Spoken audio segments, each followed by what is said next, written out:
Bapak, Ibu, Komisi 3 DPR RI, dan Bapak Kapolri, saya mohon perlindungan hukum untuk saya, korban pencurian. Saya harap saya dapat melanjutkan hidup saya. Dan saya yakin Selebgram Nabila O'Brien mengaku ditetapkan sebagai tersangka setelah mengunggah rekaman CCTV dugaan kasus pencurian di restoran miliknya di wilayah Jakarta Selatan. Melalui akun Instagram miliknya, @nabobrien, Nabila mengungkapkan telah ditetapkan sebagai tersangka sejak 5 bulan lalu. untuk saya, korban pencurian.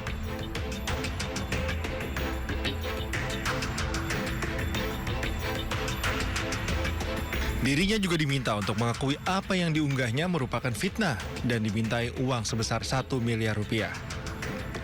Atas apa yang dialaminya, Nabila pun meminta Komisi 3 DPR RI hingga Kapolri Jenderal Listio Sigit untuk dapat memberikan kepastian hukum atas kasusnya.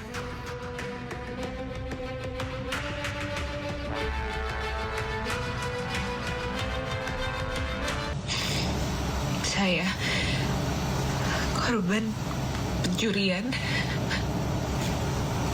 yang menjadi tersangka di Bareskrim Polri. Saya diam selama 5 bulan karena saya takut untuk bersuara dan bicara. Hari ini saya memberanikan diri untuk mengungkapkan ini dan mencari keadilan.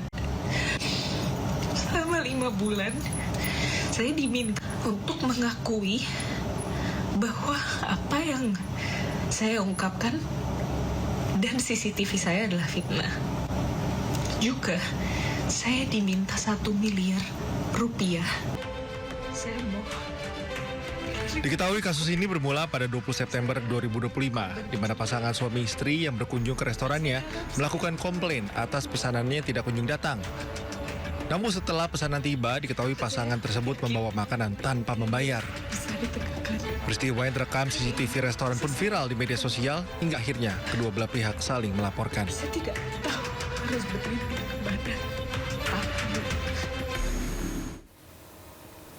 Ya, pemirsa, kasus perampokan yang menewaskan lansia di Bekasi menjadi sorotan. Korban ternyata adalah pegiat anti korupsi. Polisi pun diminta untuk menyelidiki kasus ini hingga tuntas.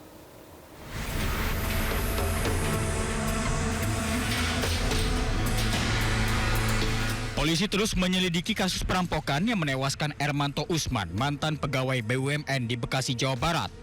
Olah TKP pun telah digelar. Dari hasil penyelidikan sementara, korban adalah pegiat anti korupsi yang terus menyuarakan dugaan sejumlah korupsi.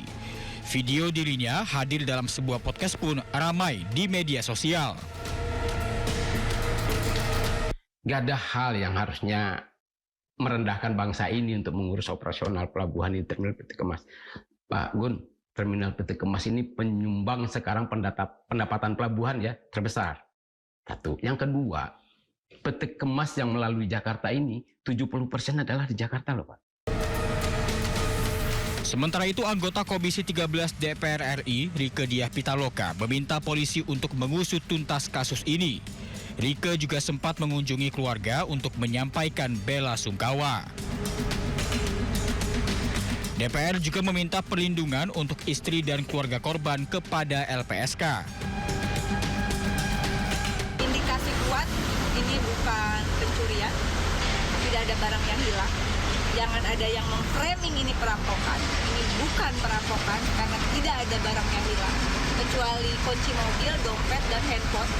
Ya, jadi saya kira perlu ada kajian dan investigasi yang lebih luas, lebih tajam dari pihak kepolisian.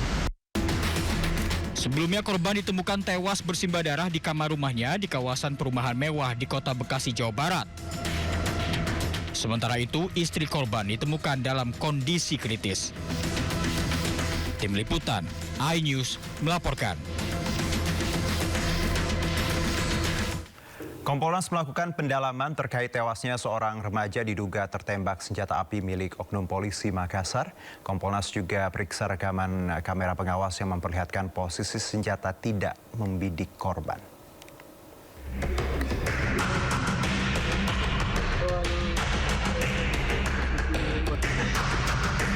Komisioner Kompolnas Hairul Anam bersama anggota Kompolnas lainnya melakukan pendalaman terkait kasus tewasnya seorang pelajar yang diduga tertembak pistol oknum polisi yang terjadi di Kecamatan Panakukang, Kota Makassar, Sulawesi Selatan. Dalam penelusuran, Kompolnas menemui sejumlah pihak, mulai dari keluarga korban, petugas kepolisian, terduga pelaku yang kini telah berstatus tersangka, hingga dokter yang melakukan proses otopsi. Kompolnas juga menelusuri tempat kejadian perkara, serta memeriksa sejumlah rekaman CCTV di lokasi kejadian. Berdasarkan analisis rekaman CCTV, terlihat adanya tembakan peringatan sebelum korban terkena tembakan. Namun dalam rekaman tersebut, posisi senjata tidak terlihat sedang membidik ke korban. Kalau lihat dari video yang lebih terang itu, bukan video yang beredar, posisinya memang dalam posisi yang bukan membidik. Gitu. Itu yang pertama. Artinya kalau membidik itu begini misalnya, memang nyasar satu objek tertentu, subjek tertentu itu tidak kelihatan. Ya, tidak kelihatan di situ, sehingga apakah ini posisinya sengaja tidak sengaja, video tersebut menjadi fakta utama untuk menunjukkan bagaimana posisi tangan, bagaimana posisi senjata tersebut.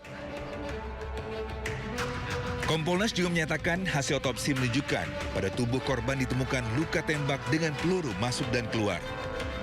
Namun tidak ditemukan luka memar atau tanda penganiayaan di bagian tubuh lainnya. Kami tidak hanya melihat CCTV yang ada di...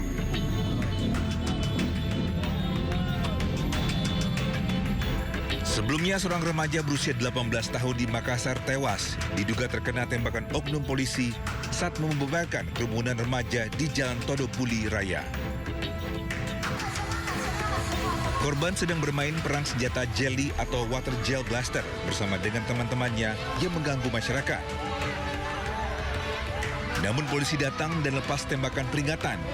Saat itulah korban terkapar diduga tak sengaja terkena tembakan senjata api dari salah satu anggota polisi. Korban sempat dibawa ke rumah sakit Bayangkara, namun saat di perjalanan korban meninggal dunia. Pelaku penembakan Ibtu N kini telah jadi tersangka dan ditahan. Dari Makassar, Sulawesi Selatan, Wahyu Ruslan, iNews melaporkan.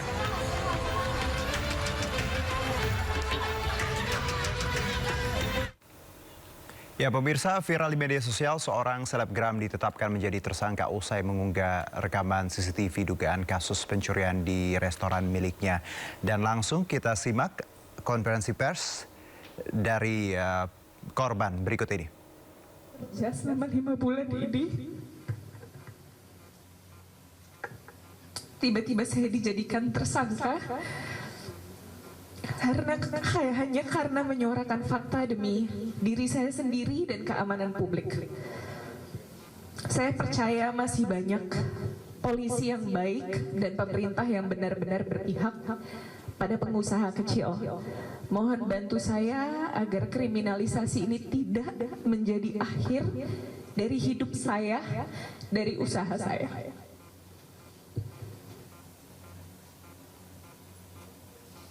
Dan untuk anak-anak saya, maafin saya kalau belum selesai, bikin kalian capek juga bolak-balik.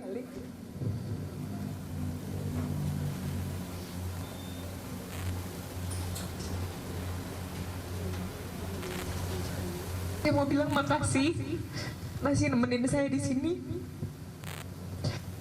Berjuang sama-sama ya. Makasih.